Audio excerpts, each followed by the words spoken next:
20 years is a long time doing anything repeatedly, especially graphic design. But let me show you the most important and the most beneficial things I've learned in those 2 decades and what it actually looks like. The first obvious thing that came to my mind when I was putting together this video is probably one thing that younger designers don't want to hear initially because it feels slightly unfair perhaps. But being successful in design is not purely about how good you are at designing something.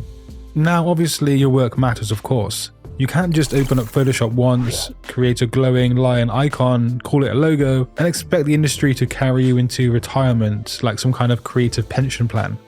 But what matters massively is whether people believe you bring value to them. Confidence changes how your work is perceived, because most clients are not sitting there analyzing kerning or visual hierarchy like design professors. They're thinking, can this person help me? Do they understand what I need? Can I trust them? Will this project become stressful for me? And the strange thing is, 2 designers can produce work of a similar level, but the one who communicates clearly and confidently will often be perceived as the better designer. And that can be a tough pill to swallow for some people. And I've seen technically brilliant designers completely undervalue themselves because they sounded uncertain every time they explained their work to someone. Meanwhile, somebody slightly less skilled but far more confident would walk into a situation like they were presenting the cure for sadness itself, and suddenly they're charging triple the rate. And this actually leads me nicely into the second lesson that I've learned. And honestly, this one is probably the biggest industry change I've witnessed in 20 years. Graphic design used to feel very boxed in. You were a designer with a capital D. That was your lane, your little professional rectangle, so to speak. Very tidy, very organized. Everybody just stayed in their department like a school trip where nobody was allowed to wander off. But then over time, the industry started mutating. Suddenly, designers who understood coding had advantages. Then motion graphics became important. Social media changed everything thereafter. And then attention spans collapsed into dust particles, essentially. Well, now AI has arrived and basically it's kicked the door off its hinges entirely. The reality is that designers who survive long term are usually the ones who adapt without emotionally collapsing every time technology changes. I think a lot of creatives waste enormous amounts of energy resisting reality. They want the industry to go backwards because it feels safer. And sure, I do think it was probably more secure and more safe as a graphic designer 15 years ago, but reality is non-negotiable. Industries never move backwards, and that's not how this works. The people who adapted from print to digital survived. The people who adapted from desktop to mobile survived. And now the people who adapt to AI properly will survive too. Well, that is until AI takes over the world and controls every work sector, which we don't know when that will be if it happens. But that isn't a graphic design problem, that's a humanity problem, and a different video for a different day. But right now, those designers who have understood the change and who understand how to adapt this kind of AI era, they're the ones who will make money and will survive. Which then brings us all into something that completely changed how I view design altogether. Understanding psychology is basically a superpower. Now seriously, once you understand how people think emotionally, the whole damn game changes completely.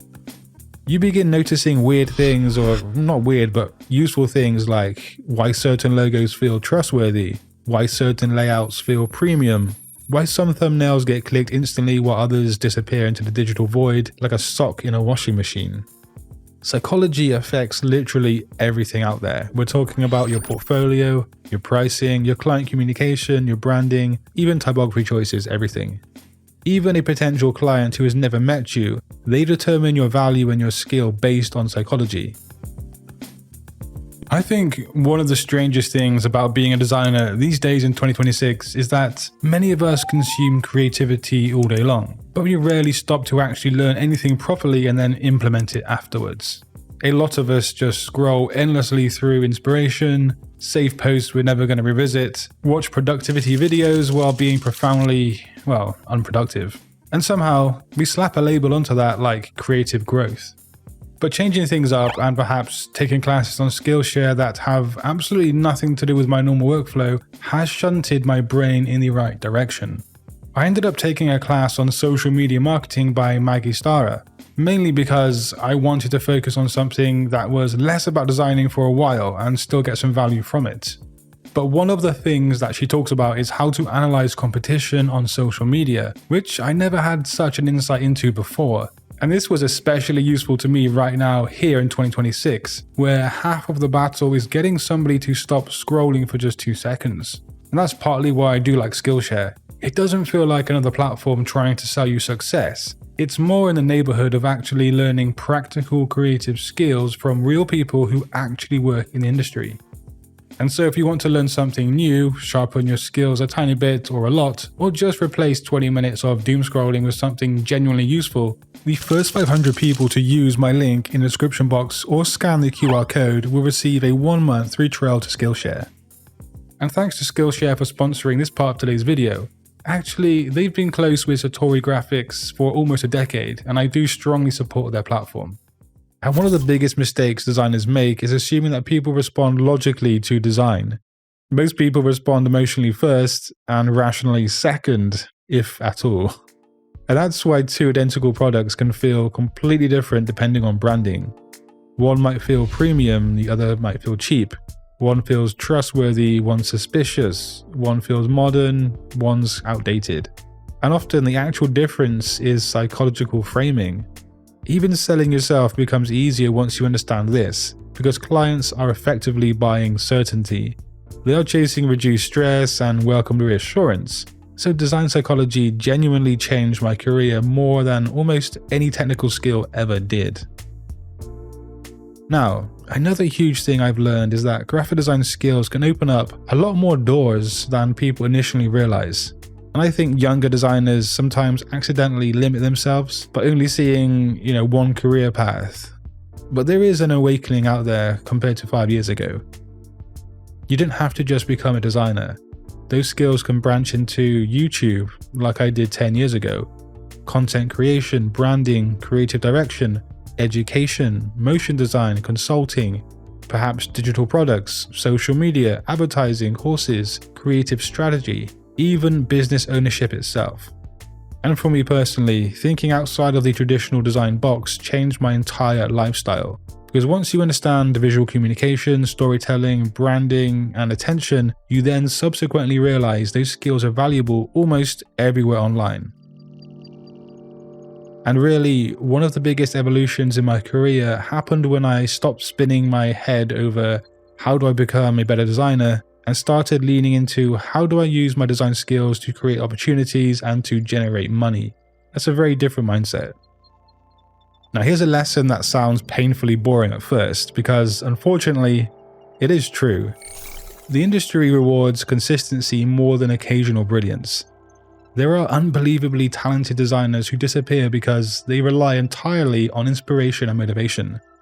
They work intensely for say 2 weeks, then they vanish for 4 months. Meanwhile, the people who quietly upload consistently, improve steadily, and communicate properly, meet deadlines and show up year after year, usually build their careers. And truth be told, consistency becomes even more powerful now because attention online is so competitive. The people who do keep at this game, the ones that keep showing up, are the ones who improve faster, they learn faster, and they stay relevant longer. And I do genuinely think that consistency is one of the most underestimated creative advantages in existence.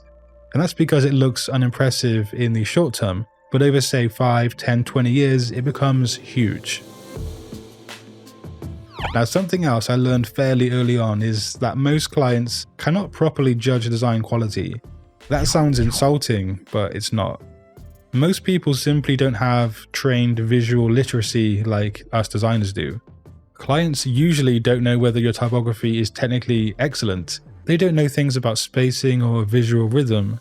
But what they do notice is clarity, confidence, professionalism, communication, and whether working with you feels reassuring.